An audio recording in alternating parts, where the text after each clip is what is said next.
Are your gutters just spewing water everywhere when it rains, turning your flower beds into a muddy mess? Well, the solution might just be a bag of rocks, and I'm going to show you exactly how I fixed this problem at my own house. So I put on some gloves and cleared out as much of that gunk as I could. Honestly, just doing that step made a noticeable difference. I basically just dumped the entire bag of river rocks right onto the spot where the water flows the hardest. I remembered I actually had a bunch of old landscaping rocks scattered around different parts of my property from previous projects.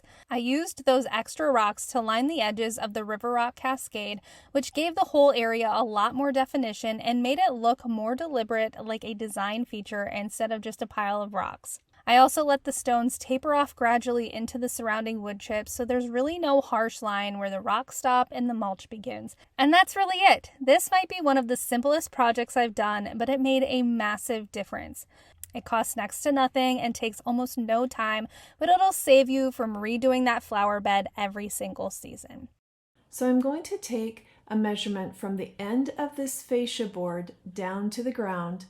I headed off to my local dollar store and picked up terracotta pots, and my husband picked up chain for me at the hardware store. The design I opted for was a pot and then 4 wood beads hanging below.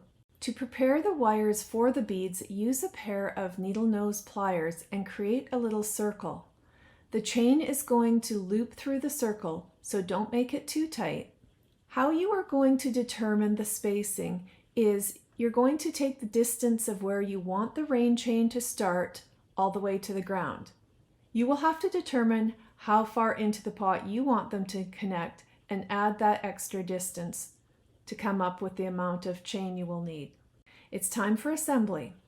Take one piece of wire and put the smallest bead on first, not the largest like I started to do. Then add the other beads. Next, put the wire through the bottom of the pot and bend it over slightly. Add a piece of chain and secure the wire so the chain won't slip off. Repeat until you have all the pots in place. Now it's time to hang your rain chains. They look so cute and add so much charm to my greenhouse. Look at that, they are working perfectly, and listen to how nice they sound.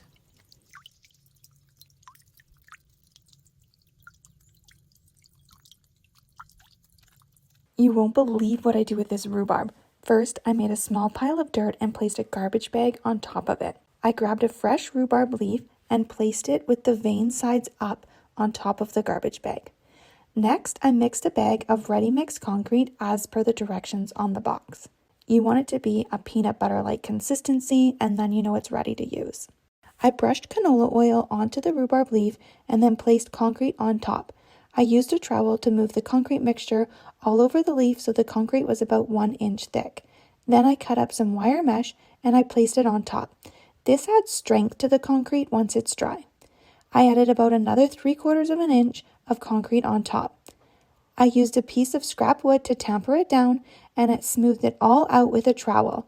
This is also a great time to add initials if you wish. And then I lifted the edge of the garbage bag and moved the dirt all around the edges to create a form. I let them dry for 12 hours and then flipped it over and let it dry in the sun with the rhubarb leaf up. I've tried many different ways to remove the leaves, but I have found the best is just letting the sun dry it out on its own. I carefully placed them below my gutter so that the rainwater will now flow down the rhubarb leaves. Isn't this the most beautiful downspout you've ever seen?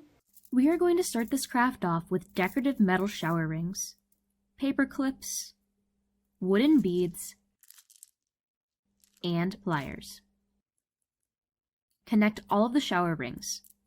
I have about 10 for this craft, but you can use more if you want a longer rain chain. Take a paper clip and center it on a ring. This will be for the longest piece that will be at the bottom. Bend the end of the paper clip out. Choose some beads, whatever you think will look best. I don't really like this bead, so I'm going to go with 1 small and 1 large red.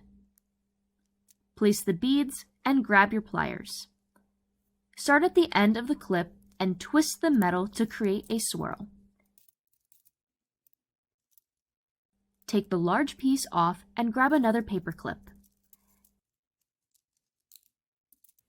Center the paper clip and bend out the end. Cut the clip slightly. Take the inner portion of the clip and bend it down and inwards. Make sure the clip stays. If it looks like it will slip out, use the pliers to press the clip into place.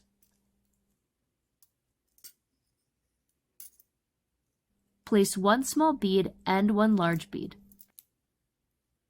Twist the end into a swirl, starting out at the end and moving inwards. Repeat this for every ring, minus the bottom one.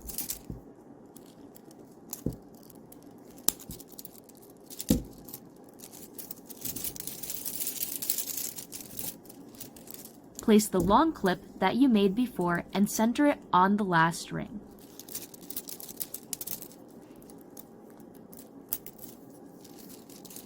Get all of the shower rings lined up into the right position. This will make it a lot easier when you bring this rain chain outside.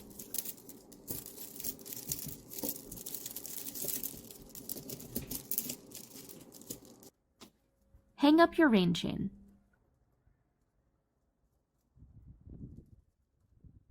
When it rains, your chain will look a little something like this.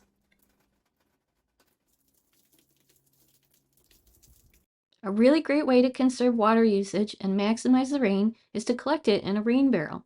So today, let's make one using a lidded trash can. From there, I headed over to the plumbing department and found an inexpensive spigot along with a nut to secure it. Over in the hardware department, I grabbed a rubber washer. I first planned for where the spigot was going to go. Ideally, place it as low as possible on the trash can so as much water as possible can drain out when you go to use it and not leave too much standing. Attach the spade bit to the drill and carefully drill out the hole. Once that was done, it was time to grab a pair of scissors and enlarge the hole of the rubber washer. Just trim away a little bit at a time until it fits snugly on the spigot. Okay, now let's attach the spigot to the trash can. Dab a bit of waterproof silicone around on the spigot where it will eventually meet the side of the trash can. Then push the spigot through the hole. Dab a little bit more silicone on the inside for added security. Squeeze on the rubber washer, then screw on the nut to attach everything. You might need a wrench here, as I did, to ensure things are nice and tight to prevent any leaks. Let's move on to the lid. Depending on your water source, you can drill as many or as few holes as you'd like. I opted to keep things minimal and drill only 4.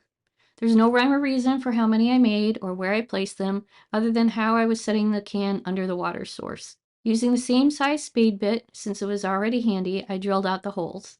Once you've got your holes drilled, flip over the lid and now we'll stick on a scrap piece of door screen. The screen will catch leaves and other debris so the spigot doesn't get clogged.